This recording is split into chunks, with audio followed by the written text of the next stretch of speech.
Ok, bonjour, bienvenue sur le voilier Arbutus. Nous sommes actuellement à l'ancre au sud-ouest de la Sardaigne et nous allons commencer notre dernier passage vers la France et ça sera la fin de notre voyage. Donc j'en profite pour faire une vidéo quelques vidéos pour le voilier afin de le faire visiter à de futurs acquéreurs.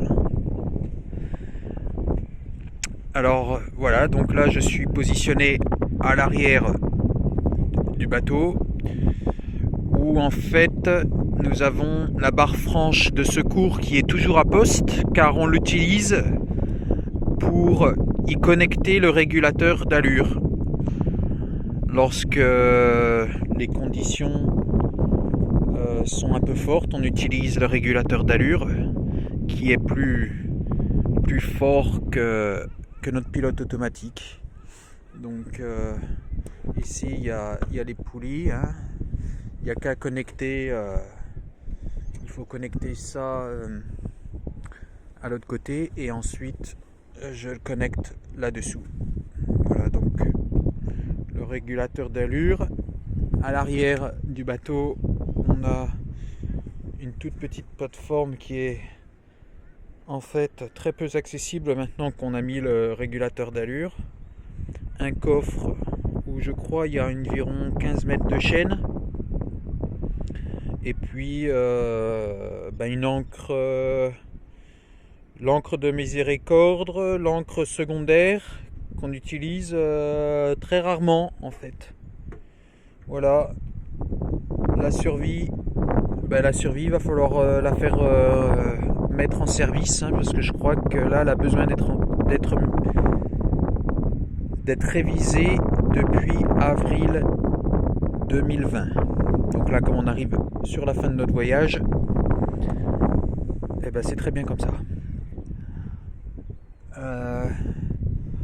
Ça c'est le tuner pour la BLU hein.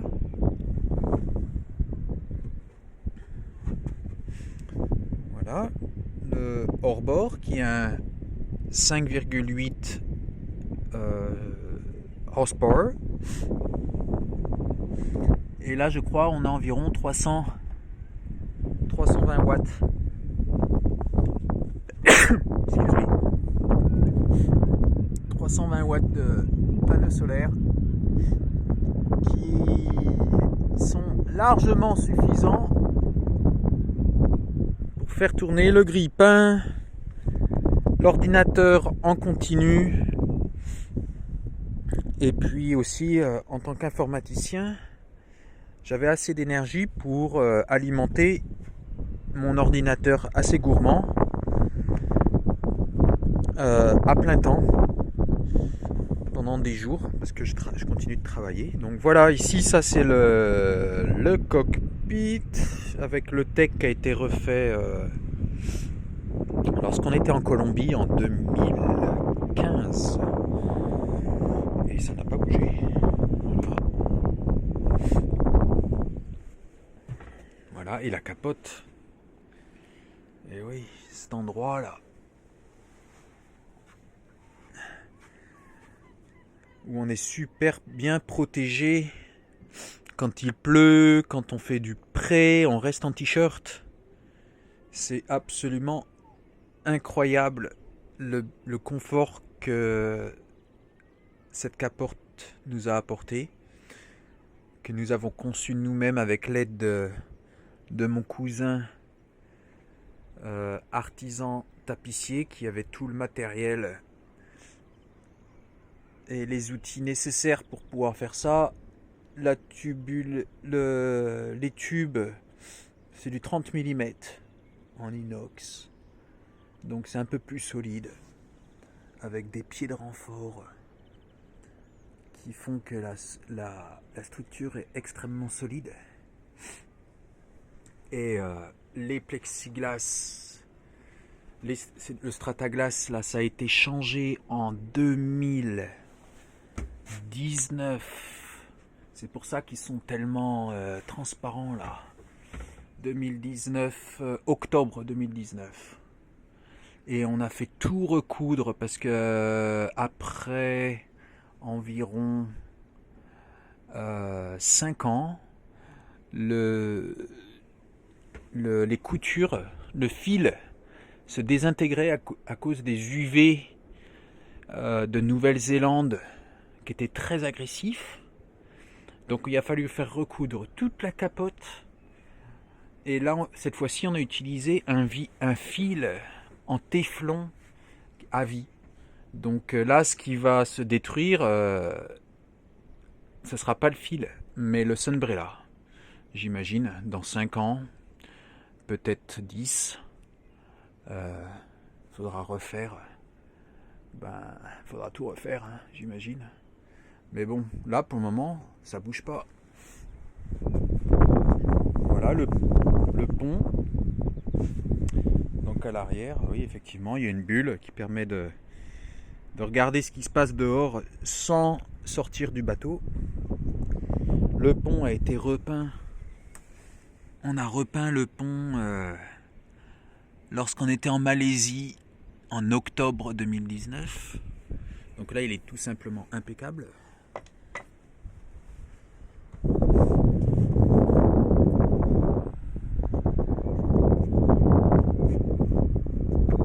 Voilà, on va passer à l'avant. Alors ce qui est bien, c'est que voilà, là, de là, pour sortir, j'ai une main courante. Et ensuite, on s'accroche sur les bases-au-banc, galopants. Et voilà, on est sur l'avant du bateau. Voilà.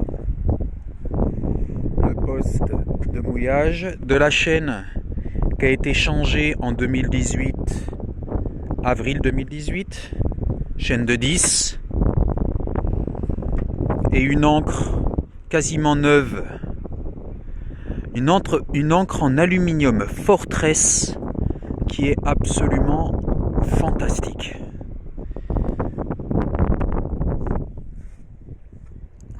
Elle a subi, on est resté au mouillage en crête, je me souviens. On a eu avec des vents à 40 nœuds, des rafales à 50 voire plus, avec les 50 mètres de chaîne et la Fortress, on ne bougeait pas d'un poil, heureusement. Voilà, donc le pont et la capote. Hein.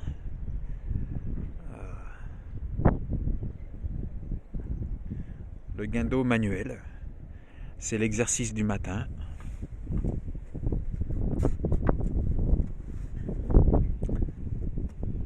Ça c'est la ventilation pour la douche. Et c'est le hublot de la cabine de devant. Cabine en V. Là c'est un hublot qui donne dans la salle de bain. Voilà la capote. Ah oui, à Pancor on a installé aussi, en fait, là-dessous, il y a un pare-brise. Là, on a mis des protections pour limiter le soleil dans la capote et avoir un peu plus d'ombre.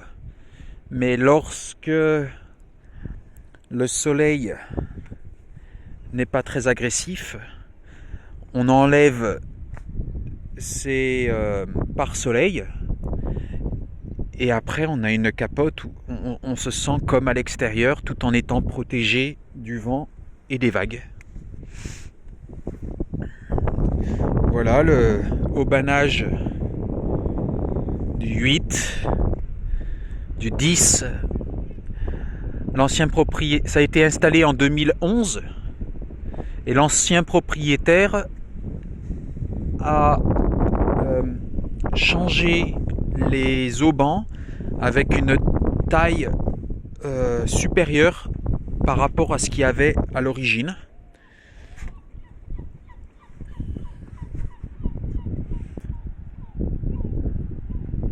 Voilà.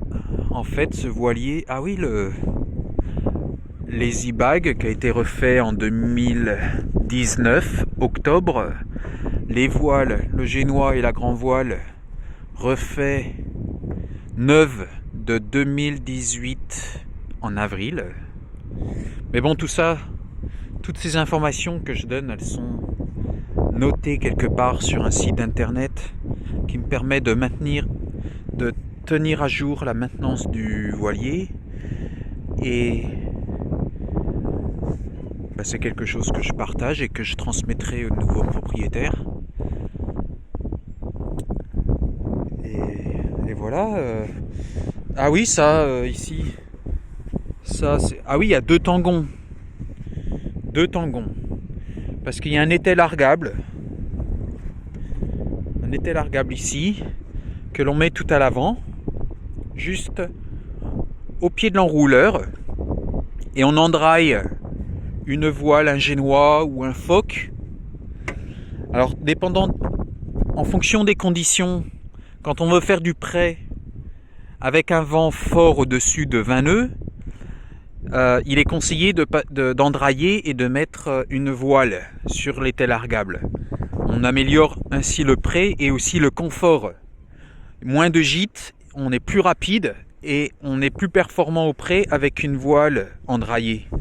Et il y a deux phoques dans le bateau, un pour des vents entre 20 et 25 nœuds, et on a un autre phoque pour ce qui est entre 25 et 35 nœuds. Au-dessus de 35 nœuds, il faut mettre le tourmentin si on veut faire du près. Voilà. Au vent arrière, on a aussi un grand génois à endrailler, donc avec les deux tangons. Avec les deux tangons, eh ben on met deux génois à l'avant. Et là le bateau il vole. Donc ça c'est pour le premier tangon. Et ça c'est pour le deuxième tangon. Alors voilà, j'ai mis des plaques en inox pardon, avec des écrous noyés à l'intérieur du mât. Et ici j'ai dû renforcer cet anneau. On a fait souder ces anneaux en inox sur cette plaque en inox. Et là je mets le second tangon, soit d'un côté ou soit de l'autre. Le second tangon, c'est celui qui est en haut là. Il est plus grand. Il est 50 cm plus grand que celui d'origine qui est en bas. Donc on peut mettre deux tangons. Un ici. Et un ici. Et là, à l'avant, on a 45 mètres sur le génois d'enrouleur et je crois 45 ou 50 mètres carrés de voile avec le second génois. Donc au total, on peut déployer 90 mètres carrés plus 90 mètres carrés de voile au vent arrière. Super stable. Pas besoin de mettre de spinnaker. C'est stable et ça équilibre le bateau et le bateau est rapide. Même avec 7 nœuds de vent réel, on fait du 3 ou 4 nœuds. Donc on en ressent que 4 nœuds. 4 nœuds de vent apparent et le bateau arrive à naviguer au vent arrière.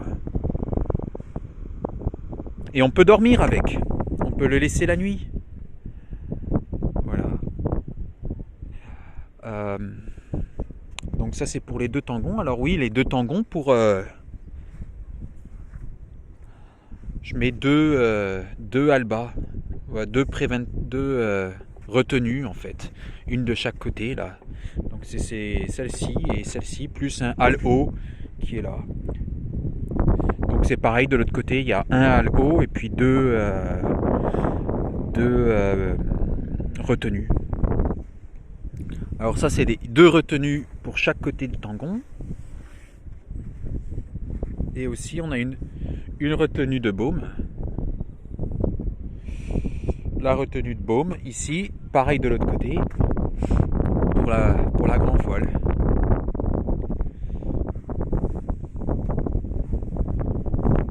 Voilà, super stable. Et puis cockpit central, on est protégé, on se sent toujours en sécurité, on ne s'est jamais senti en danger dans ce bateau, même par conditions extrêmes.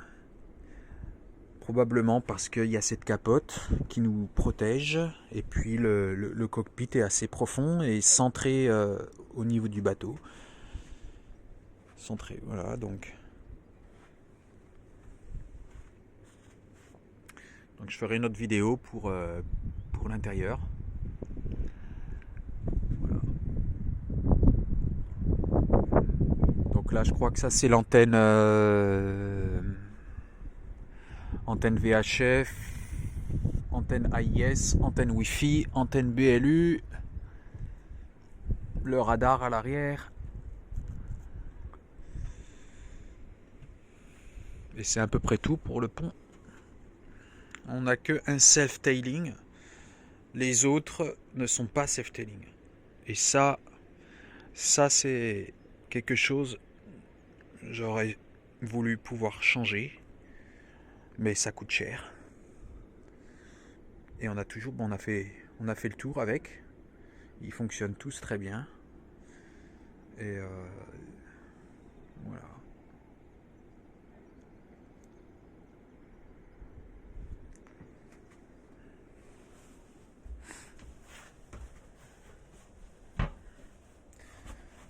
Ouais, là c'est une descente. Quand ça piaule et ou qu'il pleut, on descend par là. Et là on arrive dans un espèce de sas humide où on peut enlever nos affaires humides avant de passer à l'arrière dans le carré pour se mettre au sec et au chaud. Voilà. Petite table pliante. D'ailleurs, ce midi, on aurait très bien pu manger dehors.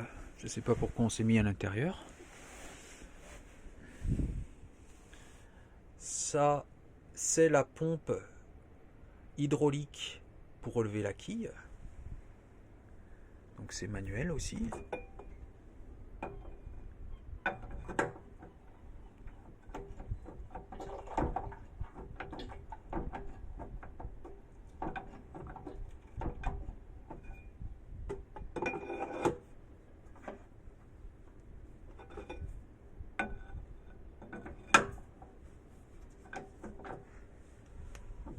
Voilà.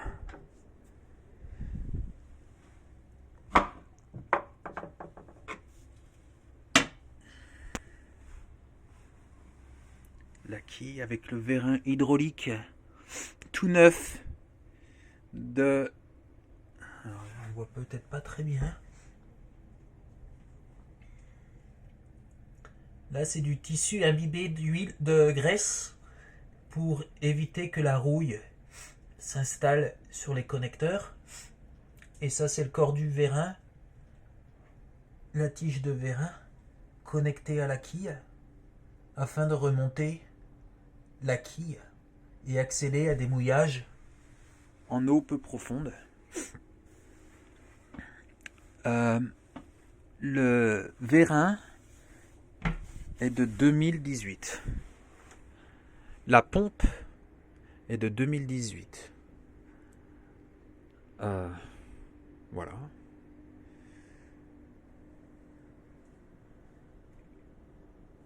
Donc oui, effectivement, quand on remonte la quille,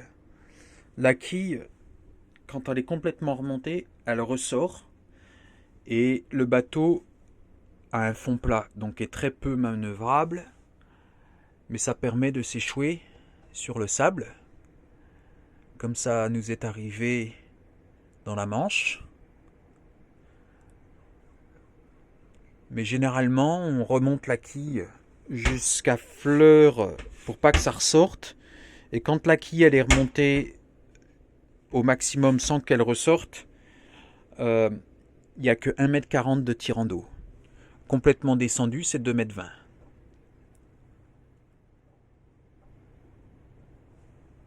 Voilà.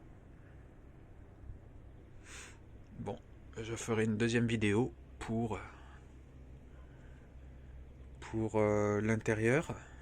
Ah oui, ça, c'est le pilote automatique qui est neuf aussi. 2018. Bah, il a 2 ans maintenant. Il a fait la moitié du tour du monde. On l'a installé quand on était en Nouvelle-Zélande.